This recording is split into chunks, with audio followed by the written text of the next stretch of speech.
베드로와 요한이 잡혔다가 풀려났습니다. 여러분, 우리가 계속해서 주일 말씀을 잘 들어오신 분들은 이 지금 상황이 어떤 상황이신지 알 거예요. 베드로와 요한이 기도 시간에 기도하러 올라가다가 성전에서 어떠한 산 사람을 만났습니다. 그 사람 어떤 사람이냐? 40년 동안 한 번도 일어나지 못했던 그 사람을 만나서 나사렛 예수의 이름으로 그 사람을 고치는 능력이 나타났습니다. 많은 사람들이 다 베드로와 요한에게 몰려들었고, 베드로가 그때 설교를 시작했어요. 어떤 설교를 했느냐? 왜 우리를 주목하느냐? 아니, 왜 우리를 주목하느냐? 이 일을 하신 분, 이 사람이 40년 동안 일어나지 못했는데 일어나게 된 역사가 된 그 일은 예수 그리스도가 하신 일이다. 너희들이 못 박아 죽인 그 예수가 이 사람을 일어나게 했다. 그분은 죽지 않고 다시 살아나셨다. 이 말씀을 강력하게 선포했습니다. 근데 그 자리에 있던 사람들 중에 그 말을 듣고 싶지 않았던 사람들이 있었어요. 여러분, 누구예요? 제사장, 성전 맡은 자, 사두개인, 듣기 싫었습니다. 그 예수 더 이상 듣고 싶지 않아서 그 베드로와 요한을 신고하고 고발을 해버렸죠. 그래서 산에 들린 공회로 잡혀오게 된 겁니다. 그리고 산에 들린 공회에서 보니, 아니, 베드로와 요한이 잘못한 게 없잖아요. 그럼 잘못한 게 있습니까? 아니, 아픈 사람이 다시 회복돼서 나았는데, 아니, 잘된 일이잖아요. 잘못한 거 하나라고는 예수라고 하는 이름을 전한 것밖에는 없습니다. 우리가 그렇게 듣기 싫어하는 그 예수만 계속 전한 것밖에는 다른 이유가 없어요. 그래서 어떻게 했느냐? 다시는 전하지 말아라. 한 번만 더 예수의 예자만 꺼내면 너희들 진짜 가만두지 않고 다 없애버리겠다라고 협박을 이렇게 하고 내보낸, 풀어준 그런 상황입니다. 여러분, 어떻게 됐을까요? 베드로 요한은 그 산의 공회에서 협박을 받고 풀려나서 돌아가게 되는데 어디로 제일 먼저 갔을까요? 어디로 갔을까요? 집으로 갔을까요? 집에 가서 식구들 만나면서 야, 어떻게 됐다, 이 얘기를 했을까요? 오늘 말씀을 잘 보면 23절 처음의 말씀을 좀 보세요. 사도들이 노임에 그 동료에게 가서 이렇게 이야기합니다. 여기서의 동료라고 하는 뜻은 여러분 이런 뜻이 있어요. 자기 자신의, 그리고 어디에 속한, 이런 뜻을 가지고 있는 단어가 이 동료라고 하는 뜻입니다. 그러니 베드로와 요한은 산헤드린에서 협박을 받고 풀려난 다음에 어디로 갔느냐? 자기가 속해 있던 곳, 자기와 함께 있었던 사람들에게, 자기와 함께 있었던 그곳은 여러분 어디였어요? 초대교회로 이 베드로와 요한이 가게 된 겁니다. 우리 교회에 보면 이런 분들이 계시잖아요. 우리 교회에 있다가 이제 유학을 간, 이렇게 유학 생활을 하는 그런 청년들이 아직 우리 교회에 있습니다. 또 우리 교회 어떤 분들이 또 있느냐? 이렇게 이민을 가신 분들이 또 우리 교회에 제법 있으세요. 그리고 그분들이 곧잘 한국으로 이렇게 돌아옵니다. 돌아오면 제가 꼭 그분들을 돌아오시면 한 번씩 만나서 식사를 하면서 얘기를 이렇게 나누는 그런 시간들이 있어요. 제가 어떤 거 물어볼까요? 그동안 잘 이렇게 지내셨는가 물어봤을 거 아니에요. 안부도 이렇게 묻고, 지금 사는 곳은 어떤지, 지금 상황은 어떤지, 또 제가 목사니까 이런 거 물어봅니다. 신앙생활, 그 해외에 나가서 신앙생활 어떻게 하셨어요? 이런 얘기를 제가 이렇게 당연히 묻게 되겠죠. 그리고 그분들이 이렇게 이야기를 대부분, 제가 그분들 만나서 식사하면서 얘기를 하는데 그분들이 대부분 저한테 이런 얘기를 많이 했어요. 우리 교회에서 해외에 있다가 들어오신 분들이 저에게 이런 얘기를 했습니다. 목사님, 거기 제가 사는 곳에도 교회가 많거든요. 또 좋은 분들도 참 많습니다. 그리고 신앙생활 열심히 하는 분들도 많이 계세요. 그런데 좀 이상합니다. 뭔가 좀 거기에 있으면 제 신앙생활이 잘 안 되는 듯한 그런 마음이 든다는 거예요. 해외에서 열심히 하려고 하는데 잘 그렇게 되지 않는 것 같은 그런 마음, 뭔가 채워지지 않는 마음이 자꾸 해외에서 생활하다 보면 그런 일이 있다는 거예요. 그리고 우리 교회에 오면, 우리 교회에 와서 느껴지는 뭔가가 있다라고 하는, 여러분 그게 뭐예요? 해외에서는 잘 느껴지지 않는데 다시 우리 교회에 와서 예배를 드리고 나면 그가 느껴지는 그 마음은 여러분 어떤 마음이에요? 영적인 흐름이잖아요. 영적인 흐름. 내가 이 교회에서 많은 시간 여기서 예배했습니다. 그리고 함께하는 사람들과 함께 하나님을 예배했어요. 그리고 함께 말씀을 듣고 함께 기도를 했던, 내 영적인 성장과 성숙이 있었던 이 자리에서 예배를 드리니 그 영적인 흐름이 나를 다시 채우는 그런 느낌이 들게 되는 거죠. 한국에 오면 해외에 있을 때 느끼지 못했던 그 영적인 흐름을 다시 느끼고 충만해지고 다시 채워지는 그런 영적인 공감대가 다시 확 이렇게 들어오더라 라고 하는 이야기들을 유학 갔던 청년들이나 또 다시 이민 갔다가 이렇게 잠시 온 분들이 저에게 그런 얘기를 많이 했습니다. 그럼 지금 베드로와 요한은 어떤 상황이에요? 잡혀갔다가 돌아온 그런 상황이에요. 어떤 이야기 했을까요? 초대교회로 와서 사람들에게 어떤 이야기를 베드로와 요한이 여러분 했을까요? 얘들아 큰일 났다 진짜 우리 큰일 났다 어떡하냐면 이제 산해공의 그 공회원에 있어서 우리를 가만두지 않는다고 하더라, 우리를 죽여버린다고 하더라, 어떻게 하는지 우리를 없애버린다고 하더라, 우리 어떻게 하면 좋겠니? 라고 모여서 회의하지 않았습니다. 아니 회의하지 않고 뭐 전략을 짜거나 그렇게 하지 않고 오히려 도리어 어떻게 했는가? 24절의 말씀을 좀 보세요.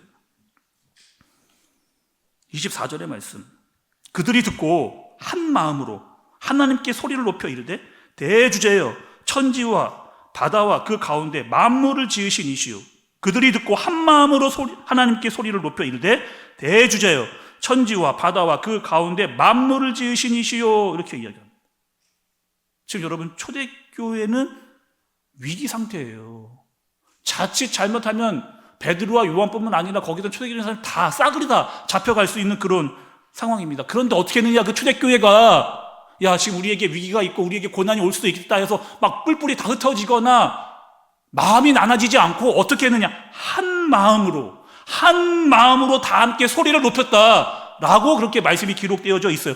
24절의 대주제라는 뜻이 뭡니까 여러분? 대주제요 이렇게 이야기했는데 그 뜻은 뭐예요? 바로 뒤에 나와 있는 대로 뭐예요? 천지와 바다와 그 가운데 만물을 지으시니 이게 대주제라고 하는 하나님을 높이는 전능하신 하나님이다라고 하는 사실을 이야기하는 거죠. 하나님 어떤 분이세요? 자 여러분 하나님 우리가 믿고 있는 하나님 어떤 분이십니까? 하나님은 하늘을 만드신 분이잖아요. 땅을 만드셨어요. 그리고 바다를 만드셨습니다. 사람 우리를 만드시고 또 세상의 모든 질서를 다 주신 다스리시고 지키고 통치하시는 분이 하나님, 그분이 바로 전지전능하신 그 하나님, 대주제의 하나님이신 거죠. 지금 비록 우리가 협박을 받고 있거든요. 우리가 지금 위기를 당하고 있거든요. 또 우리보다 더 큰 센 힘을 가지고 있는 세상의 권력이 우리 앞에 있거든요. 거기에 비하면 우리는 너무나 작고 너무나 초라해 보이는 것 같습니다. 그러나 우리가 믿는 분이 있는데 그분은 어떤 분이냐? 대주제. 우리가 믿는 그분은 대주제. 전능하신 하나님, 우리는 그분 앞에, 그 전능하신 하나님 앞에 있다라고 했던 그 신앙이 코란데오. 우리가 지난주에 들었던 여러분 그 코란데오의 신앙 앞에 우리가 서 있는 거죠. 구약에 보면 모세가 가데스 바네아에서 12명의 정탐꾼들을 가나안으로 보냅니다. 보낸 이유가 있어요. 어떻게 하는 거예요? 12명 보낸 다음에 그 12명들에게 가서 가나안 잘 보고 와라. 우리가 들어갈 땅인데 너희가 가서 잘 보고 와라 라고 그렇게 들여보냈습니다. 갔다 왔어요. 어떻게 됐어요 여러분? 12명의 정탐꾼 중에 10대 2로 나뉘었습니다. 10명은 어떻게 이야기한 거예요? 야 안 된다 안 돼. 가보니까 진짜 큰일 났더라. 가보니까 그 가나안 사람들은 다 기골이 장대하더라. 다 거인이야. 그 앞에서, 그 사람들 앞에서 우리는 완전히 메뚜기, 그냥 짓밟아버리면 그냥 사라져버리는 그런 존재밖에 되지는 않더라. 그 10명의 소리에 사람들이 다 위축된 거예요. 다 한마디만 쫄아버린 겁니다. 그리고 마음이 작아지고 두려운 마음이 그들 마음 가운데 들어왔어요. 2명. 갈렙과 여호수아는 어떻게 했어요? 아니라는 거죠. 갈렙과 여호수아는 아니라는 거예요. 왜? 저들은 우리의 뭐라는 거예요? 우리의 밥이다. 저들은 우리의 밥이야. 우리의 먹잇감이야. 그러니 우리가 가서 잡아먹으면 된다. 우리는 충분히 이길 수 있다라고 하는 그 이야기를 갈렙과 여호수아는 어떻게 할 수 있었던 거예요? 전능하신 하나님 앞에서. 우리는 전능하신 하나님 앞에 있는 그런 존재야. 그러면 충분히 가서 싸워 이길 수 있다. 그분이 하실 거니까 라고 하는 코란데오의 신앙을 갈렙과 여호수아가 가지고 있었던 거죠. 그래서 그는 그렇게 담대하게 이야기할 수 있었습니다. 오늘 말씀 여러분 25절과 26절도 좀 보겠습니다. 같이 한번 읽어볼까요? 25절과 26절의 말씀 같이 한번 앞에 자막이 있으니까 함께 같이 읽어보도록 하겠습니다. 시작.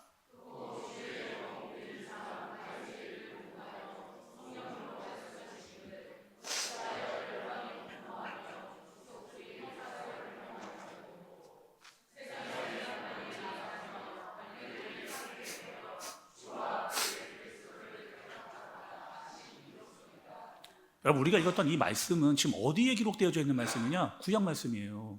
구약의 시편의 말씀입니다. 시편 중에서 시편 2편에 있는 그런 말씀이. 근데 이 이야기가 지금 이 상황에 왜 나왔느냐는 거죠. 자, 여러분 잘 들어보세요. 지금 이 시편의 이야기가 왜, 시편 2편의 상황의 말씀이 여기에 지금 왜 나왔느냐. 지금 이 이야기를 할 때는 이럴 때였어요. 어떤 때였느냐? 다윗이 왕이었을 때예요. 다윗이 왕이었는데 하나님께서 다윗에게 기름을 부어서 그 나라를 세우셨습니다. 그리고 왕이 됐는데 자꾸 다른 나라들이 쳐들어오는 거예요.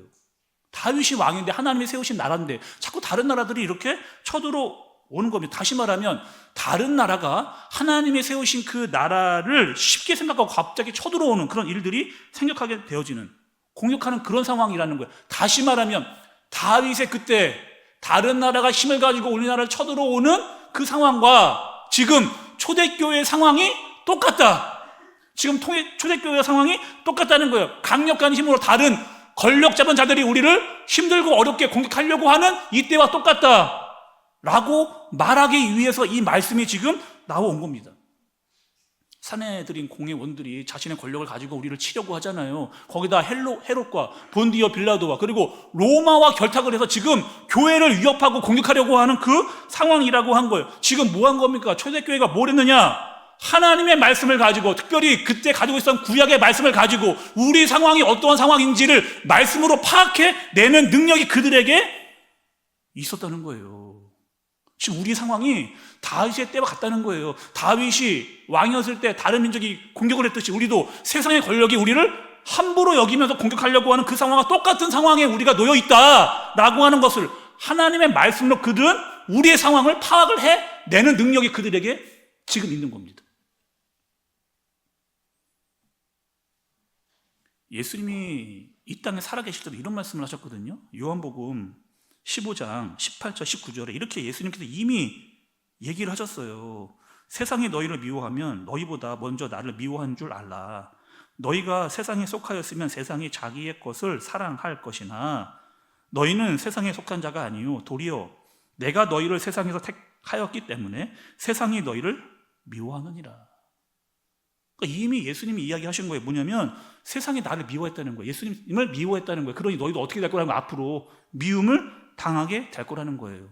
예수님도 미움을 당했으니 너희도 미움을 당는 것은 당연하다. 어려움이 있는 게 당연하다. 그리고 심지어는 사람들이 그때 예수님 어떻게 했냐? 십자가를 못 박아 죽였습니다. 사람들이 이렇게 여겼죠. 우리가 그렇게 싫던 예수를 드디어 십자가에 못 박아 죽였네? 우리가 완전히 승리했네? 이겼네? 이렇게 이야기했어요. 그런데 우리가 예수만 죽이면 끝나는 줄 알았는데 그게 끝이 아니더라.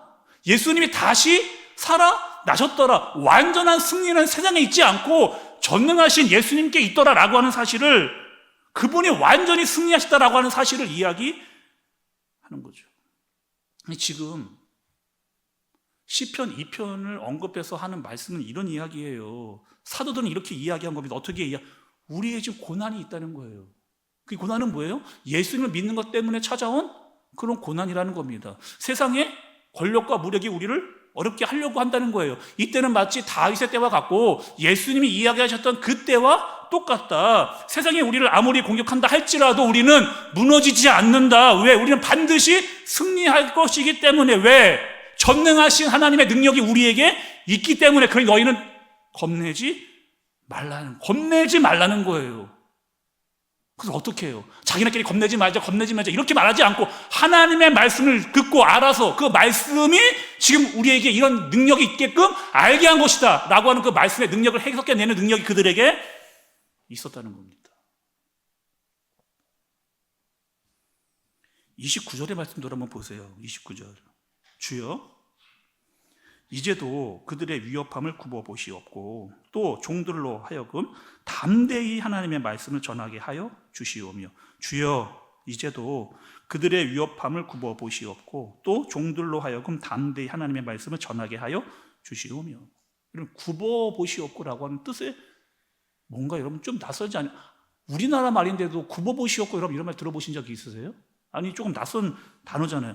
이 단어가 어떠한 뜻인가 좀 원어로 찾아보니까 헬라어로 이런 뜻이에요. 에페이데라고 하는 단어입니다. 어떠한 뜻을 가지고 있느냐? 내려다보다. 그리고 주목하여 보다라고 하는 이런 뜻을 가지고 있어요. 그러니까 지금 사도들과 초대교회는 이렇게 기도한 거예요. 자, 여러분 잘 보세요. 지금 사도들과 초대교회 이렇게 대주자예요. 전능하신 하나님, 지금 우리에게 고난과 위협이 있습니다. 산에 들린 공의 원들과 또 헤롯과 본디어 빌라도와 로마와 결탁해서 우리에게 지금 어려움이 올 수밖에 없는 그런 상황에 놓였습니다. 하나님, 저 사람들 다 사라지게 해주세요. 다 없어지게 해주세요. 우리에게 위험이 전혀 없어지게 해주세요. 라고 기도하지를 않고 그들의 기도는 무엇이었느냐? 하나님, 우리를 굽어보시옵소서. 우리에게 지금 위기가 왔습니다. 우리에게 고난이 왔습니다. 그런데 이 고난과 위기 앞에서 어떻게 하느냐? 물러서지 않고 이 시간을 견디어내고 승리해낼 수 있는 능력을 우리에게 주시옵소서. 그 고난을 이겨낼 수 있는 능력을 우리에게 주시옵소서. 우리를 주목하여 주시옵소서라고 그렇게 기도하고 있는 그 기도가 바로 사도들과 초대교회 사람들의 기도였다는 거예요. 이스라엘이 출애굽을 했습니다. 광야로 나왔어요. 전쟁을 하게 됐습니다. 이스라엘이 출애굽을 해서 광야에 나왔는데 전쟁을 하게 됐어요. 그 전쟁의 상대는 누구였느냐? 아말렉이라고 하는 아말렉과 전쟁을 하게 됐습니다. 그런데 먼저 이 전쟁에 앞서서 우리가 놓치지 말아야 될 건 이스라엘 사람의 상태가 어땠냐는 거예요. 이스라엘 사람들의 상태가 어땠냐는 거예요. 400년 동안 애굽에 있었습니다. 그냥 종이었어요. 노예였어요. 아니 그냥 종이고 노예였다는 거예요. 그냥 시키는 것만 잘해라 라고 시키는 일만 했던 사람들이 바로 이스라엘 사람들이에요. 종이고 노예였습니다. 싸울 능력이 없어요. 종이 노예가 무슨 싸울 능력이 있었겠습니까? 군사훈련, 전략 한 번도 짜보거나 해본 적이 전혀 없어요. 전쟁 무기 만들어 본 적이 없습니다. 어떻게 싸워요? 그럼 어떻게 싸웁니까? 모세가 산으로 올라가잖아요.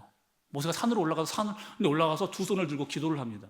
그러니까 기도를 해서 손이 높이 올라가면 이스라엘이 이겨요. 근데 손이 내려오면 이스라엘이 집니다.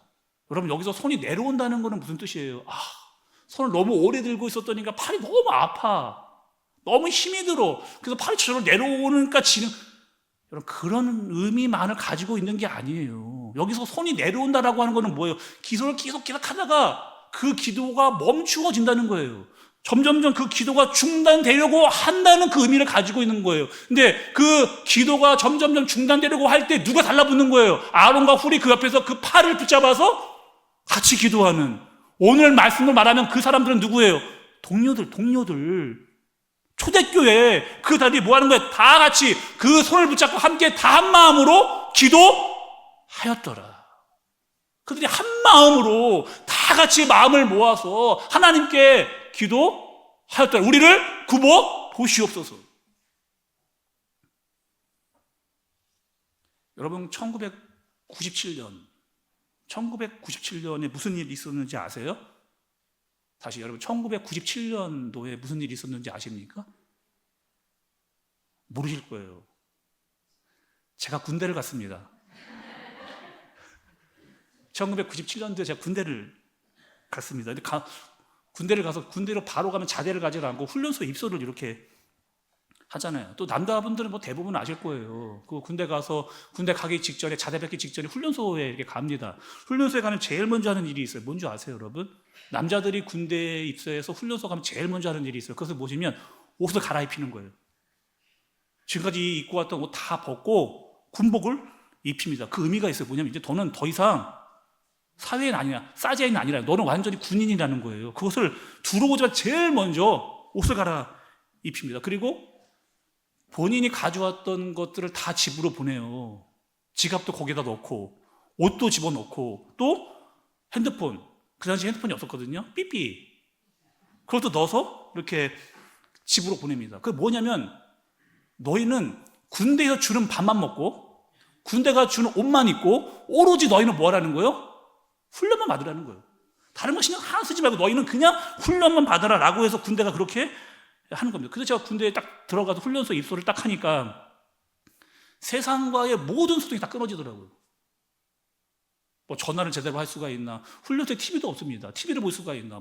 세상과 연결된 게 아무것도 없잖아요.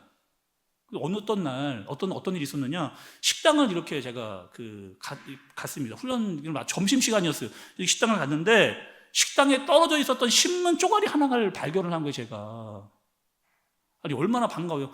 그동안 한 번도 그 세상 얘기를 한 번도 못 들었는데 바닥에 떨어져 있는 신문 쪼가리, 식판으로 이렇게 음식 벌리다가 거기에 떨어져 있었던 신문 쪼가리 하나를 발견했습니다. 아마 그 신문 쪼가리 이럴 거였을 거야. 그 식당에서 음식물을 쌌던 신문지이거나 뭐 그릇을 쌌던 이런 신문지였던 것 같은데 그 신문지가 바닥에 떨어져 있는데 제가 식판을 버리다가 그 신문 쪼가리를 이렇게 본 거예요. 근데 그 신문 쪼가리에 뭐라고 적혀 있느냐? 우리나라 파산. 지금 회사들이 줄도산하고 있음.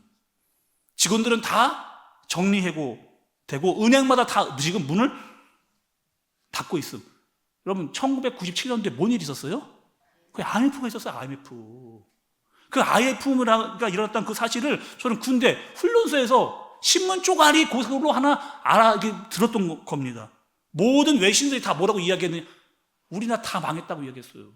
우리나라 다 망했다. 아니 근데 저는 진짜 뭐 들은 것도 없고 아는 게 없잖아요. 신문 쪼가리 그거 하나 봤잖아요. 제 생각에 이런 생각이, 야 진짜 우리나라가 망한다고? 아 진짜 큰일 났네? 이런 마음이 제 마음 가운데 이렇게 들었어요. 그리고 이제 훈련소를 마치고 자대로 간 겁니다. 자대를 가면 좀 나아요. 밤에 TV도 보여줍니다. 저녁에 TV도 보여줍니다. 그 TV를 보다가 제가 깜짝 놀랐잖아요. 진짜 그 IMF 터지고 막 우리나라 망한다, 막 줄도산한다, 막 정리하고 된다, 막 이런 얘기만 막 듣고 그게 전부 인생의 다인 줄 알았는데, 세상의 다인 줄 알았는데 가서 뉴스를 보는데 이런 일이 일어났어요. 깜짝 놀랐어요. 어떤 일이 있었느냐? 금모으기 운동이죠. 금모으기 운동. 아니 금모으기 운동이 이런 사람들마다 다 자기 집에 있는 금들을 다 가지고 나와가지고 나라에 갖다 내는 겁니다. 다 죄다. 그리고 심지어는 그 어린애기 돌반지까지 다 가져와서 털어가지고 다 가지고 나와봤어요. 어떤 마음이 생긴 거예요? 그 나라에, 우리나라 사람들이 어떤 마음을 가지고, 우리나라가 진짜 위기다 지금, 우리가 다 하나가 되지 않으면 진짜 잘못하면 우리나라 진짜 망한다라고 하는 그 위기의식이 있어가지고 그들이 다 한 마음이 돼가지고 가지고 있던 모든 금들을 다 가지고 나온 거예요. 그래서 제가 자료를 찾아보니까 2주 동안 금을 모았는데 얼마나 모였느냐? 227톤. 220kg 아니고 227톤. 역시 여러분들은 놀라시지도 않는군요. 역시 여러분들은 뭐 이 정도 가지고 놀라시지도 않는군요. 2주 동안 227톤의 금이 모인 거예요. 뭐 직장인, 뭐 주부, 학생, 뭐 운동선수, 연예인 다 막 지금 너나 없이 막 다 하나가 돼가지고 금을 다 가지고 나온 거죠. 뉴욕타임즈가 이런 기사를 냈답니다. 뉴욕타임즈가 이런 기사를 내는 거예요. 한국인의 단결력과 그들의 애국심이 나라를 살려냈다. 한국인의 애국심과 단결심이 나라를 살려냈다. 영국 BBC가 이렇게 기사를 또 냈어요. 코리안의 미라클. 한국의 기적이 일어났다는 거예요. 그러니까 대한민국만큼, 여러분, 우리나라만큼 우리라고 하는 말을 많이 쓰는 나라가 있나요? 아니, 우리나라만큼 우리라고 많이 쓰는 나라가, 우리는 다 갖다 붙여요. 이게 우리라고. 우리 집, 우리 아빠, 우리 엄마, 우리 교회, 우리 학교, 우리나라, 다 우리가 돌아가는데 그 우리의 힘이 진짜로 제대로 발휘된 때가 있었다는 거예요. 온 나라가 다 우리가 돼서 그 힘의 능력이 나타났다는 거예요. 왜? 위기 앞에서 다 한마음이 되어진 거죠. 지금 베드로와 요한, 초대교회는 어떤 상황이냐? 위기의 상황입니다. 협박이 있는 상황, 위기처럼 보이는 그런 상황. 이들은 뭐 했어요? 한마음이 됐습니다. 이들은 한마음이 됐어요. 한마음이 돼서 뭐 했냐? 소리를 높였습니다. 그리고 그 대주제이신 그 하나님께 기도를 하는 거예요. 그리고 그 기도도 어떻게 하는 거예요? 말씀에 적용을 해서, 지금 우리의 상황이 지금 말씀으로 보니 우리에게 이런 상황이다라고 해서 우리의 마음을 모아서 한마음이 되어 대주제이신 하나님께 우리를 구워보시옵소서라고 기도하고 있는 베드로와 요한과 초대교회를 보게 되는 거죠. 그러니 어떠한 일이 일어났느냐? 31절의 말씀을 보세요. 같이 읽어보겠습니다. 31절의 말씀 시작. 빌기를 다음에 모인 곳이 진동하더니 무리가 다 성령이 충만하여 담대히 하나님의 말씀을 전하니라. 빌기를 다음에 모인 곳이 진동하더니 무리가 다 성령이 충만하여 담대히 하나님의 말씀을 전하니라. 다 같이 한 마음이 되어서 대주제이신 하나님께 기도를 했는데 어떠한 일은 진동이 일어났습니다. 진동이라고 하는 뜻은 흔들린 거예요. 그리고 움직임이 있고 동요가 일어났습니다. 그런데 여러분, 여기서 이런 의미도 있어요. 어떠한 의미가 있느냐? 이 진동하다라고 하는 말 속에 어떠한 의미가 있느냐? 흔들어 깨우다. 흔들어 깨우다. 다시 흔들어서 정신을 차리도록 흔들어 깨우다. 그렇지, 뭐 하는 거예요?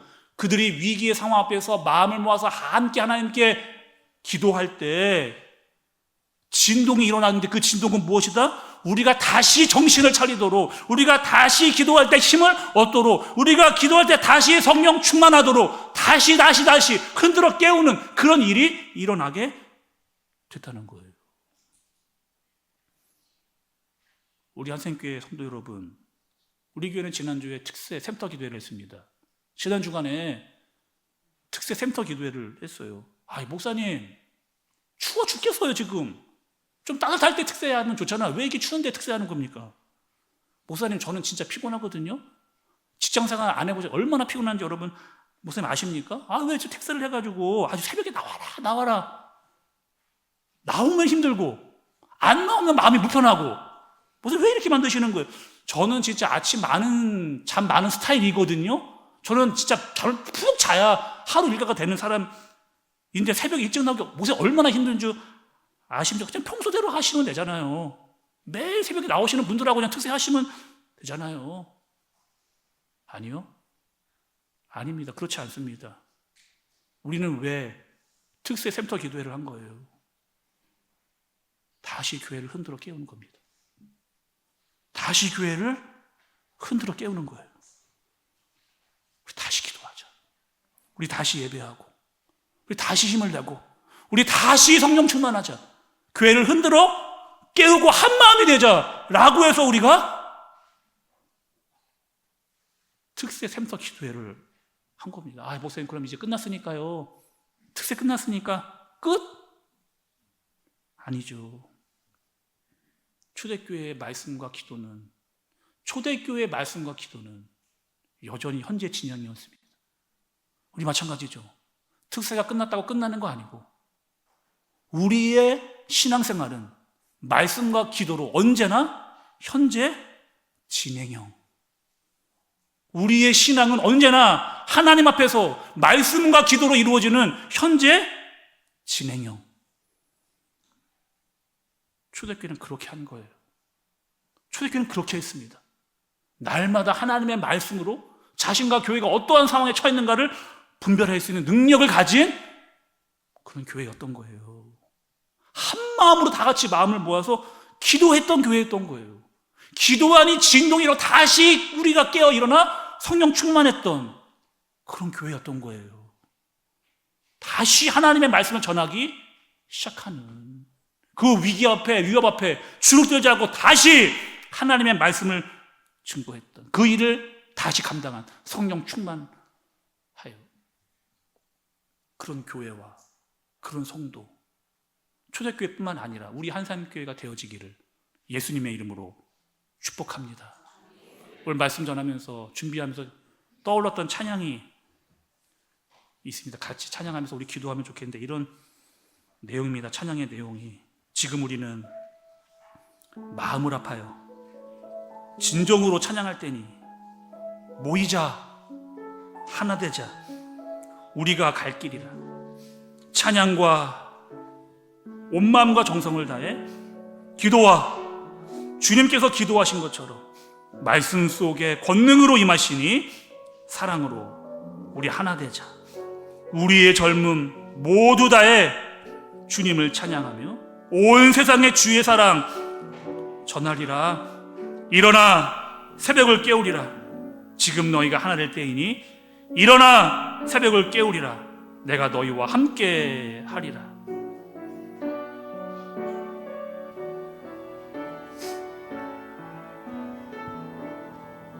지금 우리는 마음을 아파요.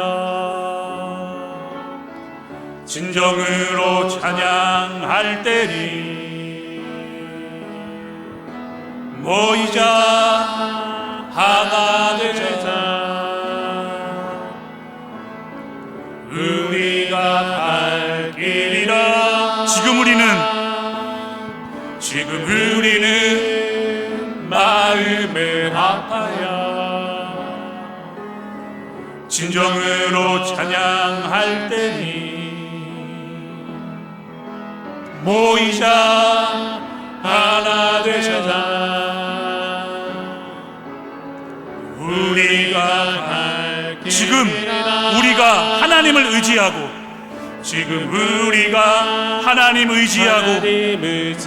담대히 나아갈 때이니 모이자, 우리 모이자 하나 되자. 주님이 우리를 지키시리라.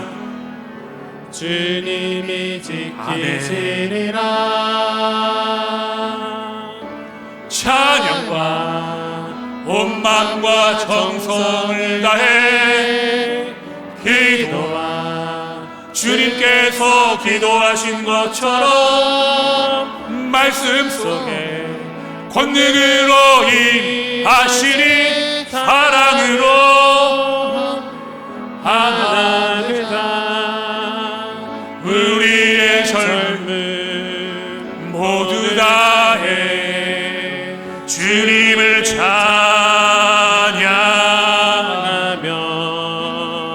온 세상에 주의 사랑 전하리라. 아멘.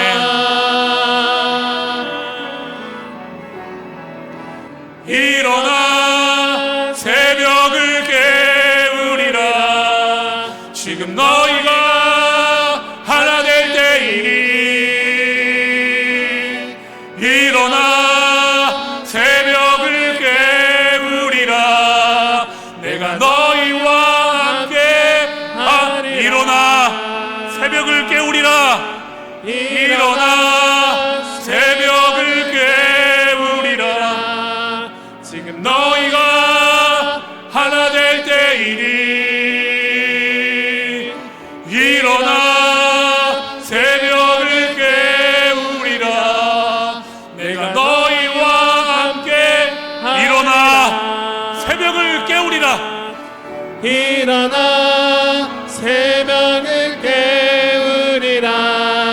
지금 너희가 하나 될 때이니 일어나 새벽을 깨우리라. 내가 너희와 함께 하리라. 우리 이 시간 말씀을 들은 말씀을 기억하면서 또 우리가 불렀던 찬양을 붙잡고 우리 함께 기도하겠습니다. 여러분, 우리는 이 땅을 살아가면서 때론 위기를 만납니다. 힘든 일, 어려운 일도 우리에게 만나요. 베드로와 요한이 그랬습니다. 초대교회가 그랬어요. 근데 그들은 그 위기 상황 속에 뭐 했느냐? 자포자기하지 않았습니다. 낙심하지 않았어요. 힘들다고 주저앉지 않았습니다. 한마음이 됐어요. 서로가 똘똘 뭉쳤습니다. 그리고 소리를 높여 하나님께 기도했습니다. 하나님, 대주제이신 하나님, 우리를 굽어 보시옵소서. 우리를 주목하여 주옵소서. 다시 기도한 거예요.